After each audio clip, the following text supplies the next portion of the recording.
American History X, ou A Outra História Americana. O que esse filme de 1998 tem a nos dizer hoje sobre a antiglobalização e outras questões de preconceitos raciais? Confira a análise desse filme agora em Cine Semiótica, cinema sob uma nova ótica.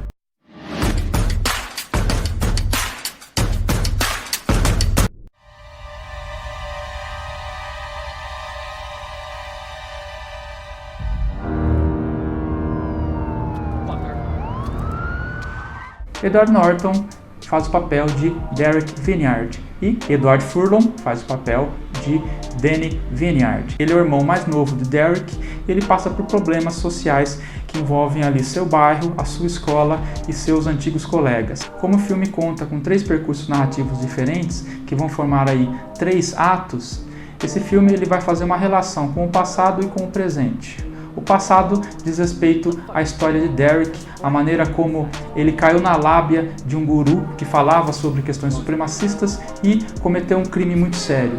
Por esse crime, ele paga, vai preso e, em seguida, tem que voltar para sua vida anterior e corrigir todos os problemas que envolvem esses atos que ele tomou no passado.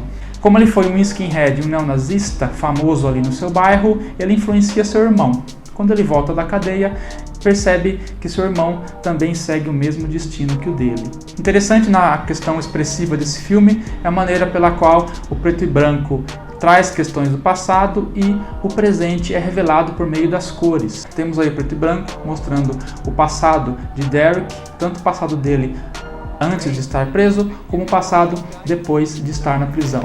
Então, essa linguagem audiovisual do filme, ela orienta questões semióticas em torno aí de signos que trazem a questão do racismo, do antissemitismo, do preconceito racial e, por fim, da xenofobia. É aí que a narrativa vai nos mostrando e nos trazendo interesse para conhecer quem foi Derek, como que ele esteve na prisão e o fato dele ter mudado ou não.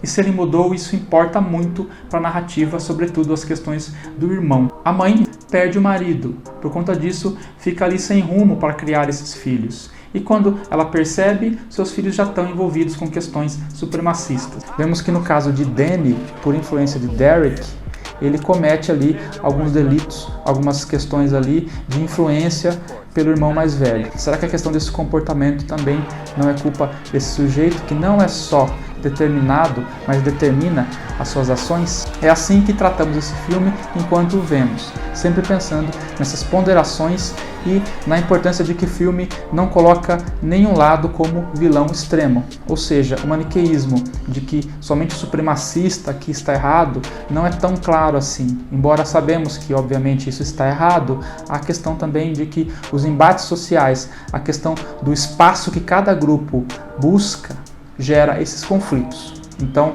há um bairro, obviamente, Venice Beach, de pessoas ali norte-americanas, protestantes, brancos, que obviamente recebe também imigrantes, assim como todo mundo recebe.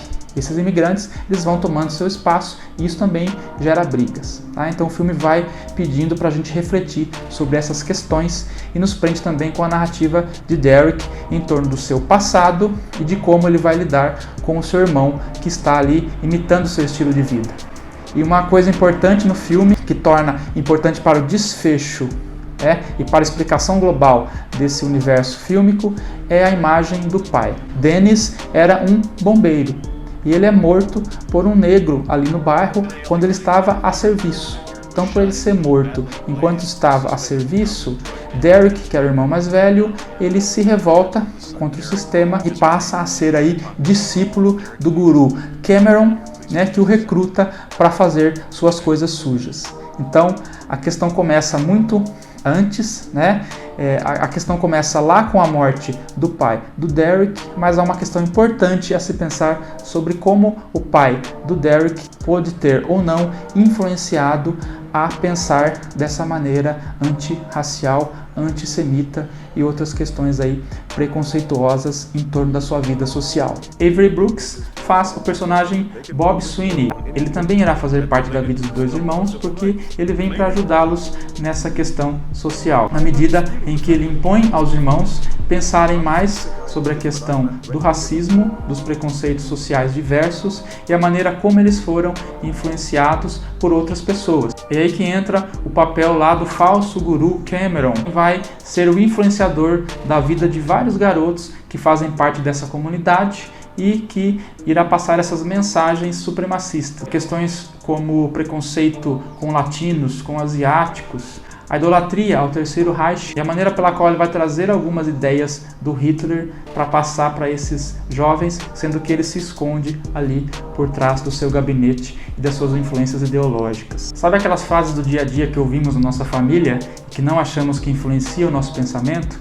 Tá aí uma questão importante que a gente pode ver nesse filme. Pequenas frases que os pais colocam no dia a dia, certos jovens tendem a colocar isso em hipérbole e manifestam isso de outras maneiras. Isso pode ser verificado tanto na família de Derek e Danny, quanto nas questões que envolvem esse guru que aparece e diz que orienta esses jovens, mas os leva a cometer cada vez mais violência. Apesar da família de Derek morar em um bairro nobre, Venice Beach, vemos que as questões tratadas de supremacia, elas tendem a se fechar. À medida que outras comunidades vão aparecendo ali no bairro, comunidade negra, latina, asiática, os brancos protestantes, eles vão criando ali uma redoma de defesa contra essas influências que o guru Cameron, ele diz que estão atrapalhando ali o desenvolvimento dessa nação americana branca.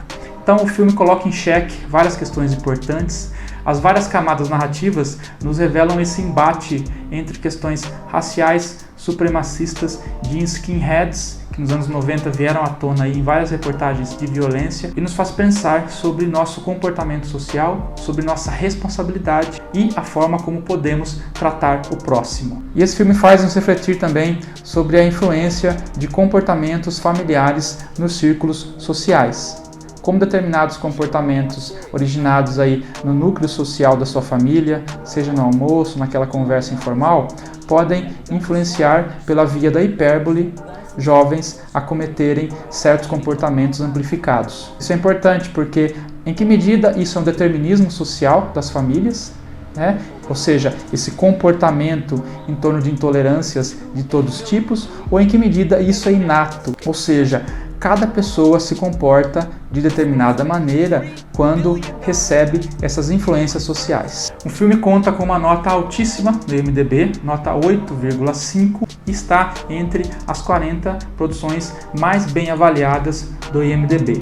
No Rotten Tomatoes, a crítica ela foi um pouco mais exigente, né? Nota ali acima de 80%, enquanto o público aplaudiu esse filme, né? Chegando ali em torno de 95% de aprovação do público. Apesar de ser o filme de 98, 20 e poucos anos agora, no presente, vemos ainda que essas questões são relevantes, podem ser debatidas entre amigos, na escola ou na faculdade e em outros ambientes que considerarmos importante. Esse filme, apesar de ser o primeiro longa de Tony Kaye, um diretor aí de clipes aí dos anos 90, ele se tornou um sucesso, um cult, cujas bilheterias não renderam tanto, mas hoje em dia ele faz parte de um dos filmes de referência para estudos sobre questões raciais nos Estados Unidos. Desejo a vocês um bom filme, espero que aproveitem.